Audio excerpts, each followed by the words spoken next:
LeBron James confronting Stephen A. Smith courtside.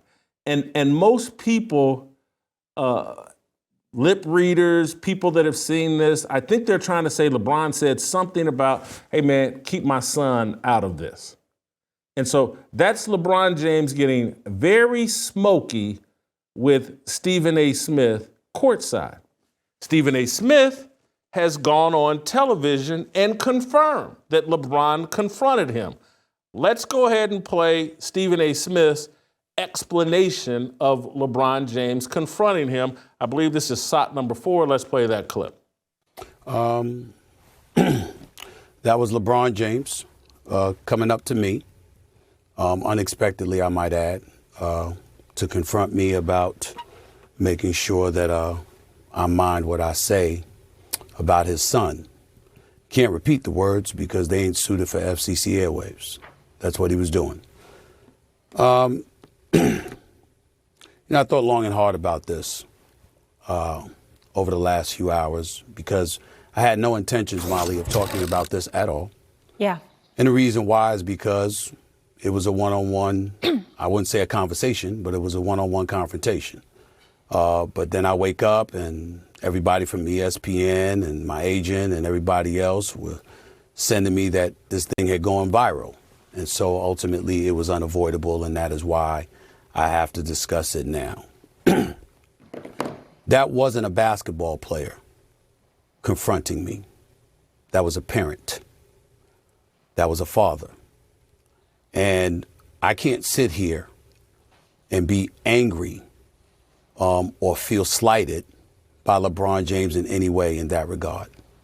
By all accounts, he's obviously a wonderful family man and a wonderful father who cares very, very deeply about his son. And based on some of the comments that he had heard, or shall I say, I think he thought he heard, he clearly took exception to some of the things that he heard me say, and he confronted me about it. For the record, his agent and friend, Rich Paul, has my number. Maverick Carter, who works under him, has my number. LeBron James knows how to get in contact with me if he wanted to. He never called, because had he called and wanted to talk to me, I would have accepted that call. Had he wanted to see me, I would have flown out and I would have seen him and I would have had a conversation man to man. But that is not what he elected to do. Instead, he elected to confront me while I was sitting courtside. Ari Emanuel, the head of William Morris Endeavor, one of the agencies that represents me, along with Larry David, was sitting courtside. I was with them for the game. And he walked right up to me and he said what he had to say. And apparently he feels like I was slighting his son. They sit on the air week after week after week, inviting idiots. This has been going on at ESPN, not just with First Take, but they're the leader of it. Hey, let's invite Kai Cenat on, a midget TikToker. Hey, let's invite idiot gangster rappers on. And we can always do. Idiot gangster rapper, who do you like, Jordan or LeBron? Barkley said ESPN has dumbed down the conversation about sports and made LeBron fans not like Michael fans, LeBron fans not like Michael Jordan, Jordan fans not like LeBron James. We've divided everything up. Basketball is this beautiful game, and we used to celebrate each other and celebrate the guys before us.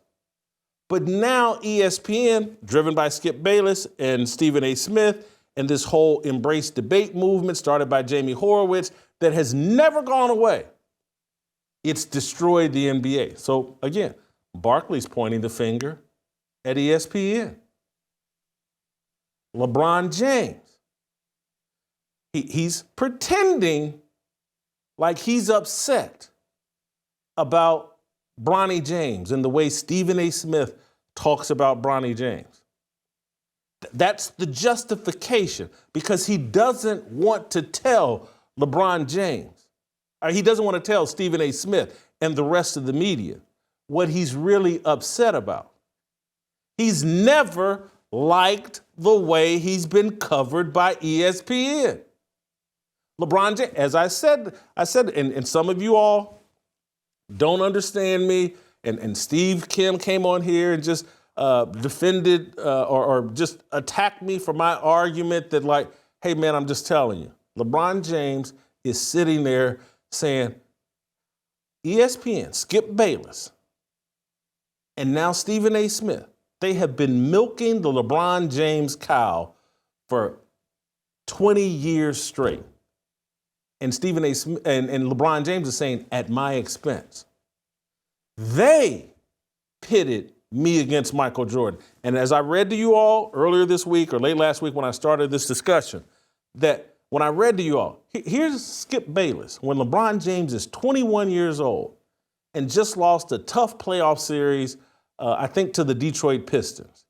Here's Skip Bayless launching this attack on LeBron. Oh, he's no Michael Jordan. He's not clutch.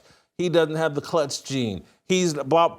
He started that when LeBron was 21 years old, just in his third season. And LeBron James, as I said, like, hey, there's a lunatic on TV attacking me every day and comparing me in a negative light to Michael Jordan ever since I was 21. And LeBron James is like, here I am 20 years later, and Stephen A. Smith is still doing it. Hey, let's bring on Kai Cenat, and let's, me and you, pit LeBron James and Michael Jordan against each other. And probably someone at Nike has probably finally figured out, like, hey, man, this hasn't helped LeBron James. And this is why he never was the shoe salesman that Michael Jordan was. He couldn't reach those heights because ESPN put LeBron in this negative war with Michael Jordan. It's a fight LeBron James can't win. And LeBron James has figured out, like, holy cow, Stephen A. Smith is a big part of my problem. And look at the profits. They're about to pay this idiot. And trust me, LeBron James knows that when it comes to talking about basketball, and pretty much when it comes to talking about sports, he knows Stephen A. Smith is an idiot. He knows Stephen A. Smith is a fraud. He learned, just like everybody else, from this show that Stephen A. Smith created a false background about himself at Winston-Salem State University. He knows that Stephen A. Smith is a fraud, and he's like, and this dude's about to make $20 million. He's going to become even a bigger fraud and even more of an arrogant a-hole, and even he's going to continue to dive into and host these ridiculous LeBron James versus Michael Jordan discussions. And so LeBron, using his son as a shield and as a way to deflect and mislead people about what he's really upset about, he steps to Stephen A. Smith and just quickly, hey, man, keep my son up out of this. And his real message is that he can't say, but he's letting clues off. And maybe, again, because, I used to know Rich Paul and Maverick Carter, and maybe they're smart enough to know, Jason Whitlock will connect these dots. Because people think I hate LeBron James. I hate a lot of the things LeBron James does. I don't hate LeBron James. And I have come to realize and had to admit that, like, I think LeBron James would have been a different person had this Skip Bayless shtick never taken off and been allowed to exist for 20 straight years. We made LeBron an angry person. LeBron James is a happy-go-lucky, I want to pass the ball to my teammates and I want to do little dance steps on the court and I want to celebrate and go kick it with my teammates. That's who LeBron James is. We made him an angry social justice warrior. We made him someone that sees the world through this lens of, man, these white folks is out here exploiting me. Look at Skip Bayless. This system's out here exploiting me. Look at Skip Bayless and Stephen A. Smith and ESPN. We made LeBron James polarizing. Yes. Did he participate in it? Yes. Did LeBron James, he may have gone a different direction. This isn't a criticism. It's just a statement of fact. LeBron James didn't have a father to help walk him through this. He's had to rely on others. And others tend to just see the bottom line and, hey, we're all making money and we'll fix that problem, we'll fix this later on. Whereas a father has a wisdom. Even if he doesn't have expertise, he has a wisdom that he will impart onto his son, and he'll be looking out well past what instant, immediate gratification. This is a properly functioning father. Would be looking past instant gratification and would have sounded the alarm years ago like, hey man, y'all can't do this. This is going to destroy me. I'm taking on the legend of Michael Jordan. I can't win that fight. It's going to undermine me as a salesman for Nike. It's going to make me polarizing to a certain segment of the fan base. And if the NBA had a good commissioner, the commissioner would have seen this years ago and would have said like, hey, ESPN, cut it out. LeBron James is the Pied Piper of this league. You're making him polarizing. You're making him angry. Our other players, you're making him selfish. Our other players are going to follow his lead. And the next thing you know, we'll be sitting around in 2025 and going, hey man, everybody hates our league. Everybody is denigrating the style of play. The WNBA actually has more momentum than us. And LeBron's legacy is going to be that he was the player on top that helped lead to the destruction of the NBA. So everybody's just pointing fingers. Help us grow the Fearless Army.